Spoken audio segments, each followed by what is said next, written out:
vós. É uma grande alegria para mim estar contemplando cada irmão e cada irmã, conhecendo mais essa partícula da família de Cristo na Terra. Eu sou grato a Deus pela maneira que Deus permitiu que eu assim tivesse uma intimidade com Ele.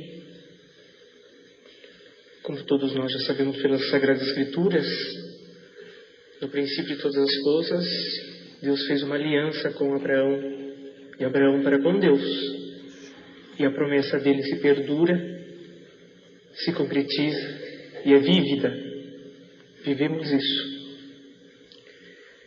Eu, de uma família tradicional ortodoxa racídica, judeus ortodoxos são judeus oficiais por Israel, que mantêm o judaísmo no mundo.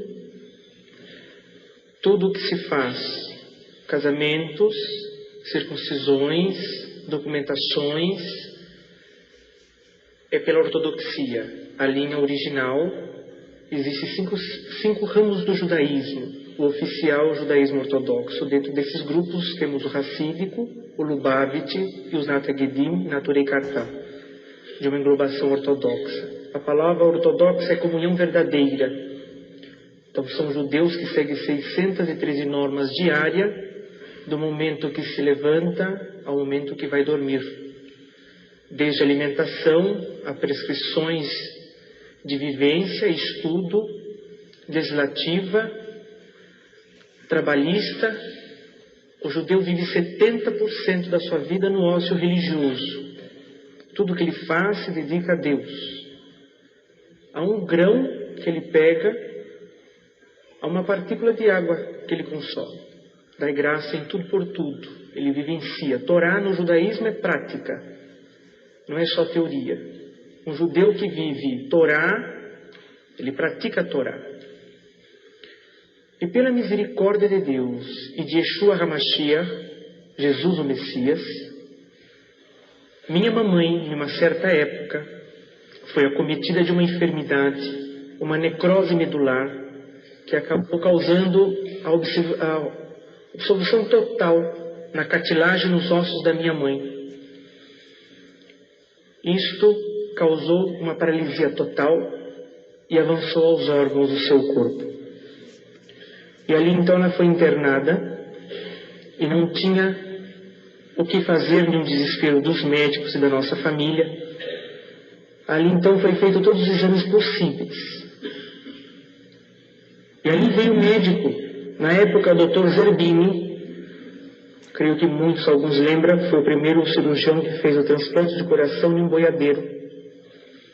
Ele também passou a estar diagnosticando o caso de minha mãe, na época, e aquilo foi muito difícil para nós, porque ele falou assim, olha, deve ser uma enfermidade muito rara, nós não temos conhecimento na patologia, mas nós vamos comunicar os melhores médicos dos Estados Unidos em Nova York, e vamos estar vendo o que nós podemos fazer. Se vocês têm dinheiro, gastem. Se vocês não têm, consiga. Meu papai, no desespero, falou, o que for possível, doutor, faça. O possível e o impossível na medicina. E ali então o Dr. Zerbini comunicou uma junta médica americana e veio para o Brasil. Os médicos vieram, minha mãe foi cobaia durante 6 meses. Paralisada ela estava, paralisada ela continuou, foram embora. Gastamos o que nós tínhamos e o que nós não tínhamos. E ali então, aquela situação ficou muito difícil. Nós chamamos os melhores rabinos, nós chamamos os melhores cabalistas. Veio um rabino muito famoso de Israel, conhecido entre nós como Baba Sali, pai da oração. Um rebbe muito considerado.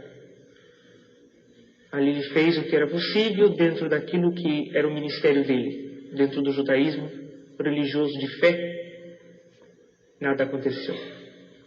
Começou um caminho de Deus na vida de minha mãe, na vida da minha família e na vida de muitos israelis ortodoxos. Ali então a minha mãe ela começou a fazer um autoexame de consciência. Porque o porquê que ela estaria passando por aquilo? Alguma coisa ela cometeu? Alguma falha ela teve? ela começou então a fazer um autoexame de consciência desde a sua infância até o presente momento que ela se encontrava. A não ser as falhas e corriqueiras e erros que nós temos, comuns, falhos, errantes, somos humanos. Perfeito Deus e seu Filho, Yeshua HaMashiach, Jesus Cristo. Só que na época ela não conhecia o que era Jesus Cristo. Ouvia-se falar, o que os livros contavam, o que a história deixava. Um grande rabino, sim. Messias, não.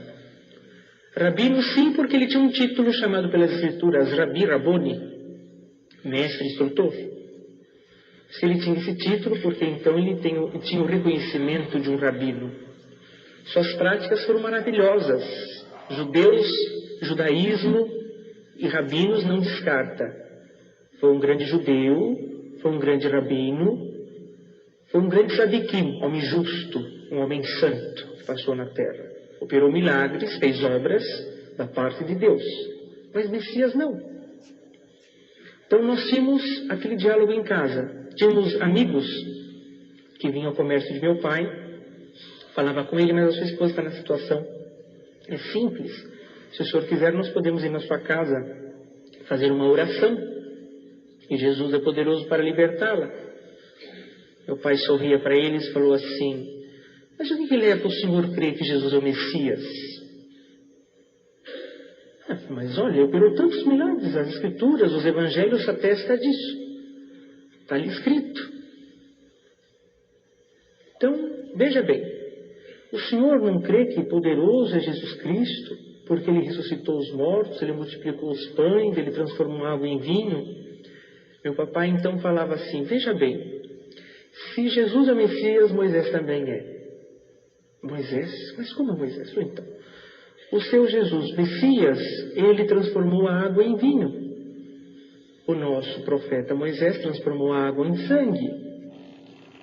O seu Jesus transformou e multiplicou os pães e os peixes. O nosso profeta Moisés veio com que caísse maná do céu, pão celestial. Mas ele ressuscitou pessoas mortas. E Moisés erigiu uma serpente de cobre que livrou centenas e dezenas de milhares de pessoas da morte.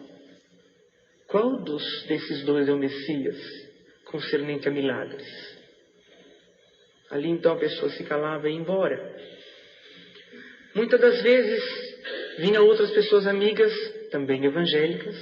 Olha, insistia-se em fazer uma visita à minha mãe. Meu pai então ele se cansava e dizia assim: vou fazer uma pergunta ao senhor. Nas Escrituras diz: quem é raiz? É Israel.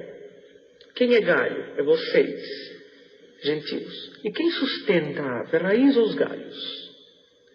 O pessoal baixava a cabeça e ia embora. E assim foi se levando-se as concernências da nossa vida, foi passando os meses. A minha mãe pediu um sinal para Deus, porque ela queria saber se aquela situação que ela estava vivendo era para a morte ou para que o nome de Hashem, nome de Deus, fosse glorificado na terra. Ela pediu um sinal a Deus. Ela me necessitava e precisava. E de repente, no dia seguinte, apareceu no quarto de minha mãe para fazer uma visita um senhor cristão. E ali ele entrou junto à sua esposa e falou: a senhora é a senhora que está com a enfermidade de um caso raro assim? Assim, falou: sou eu.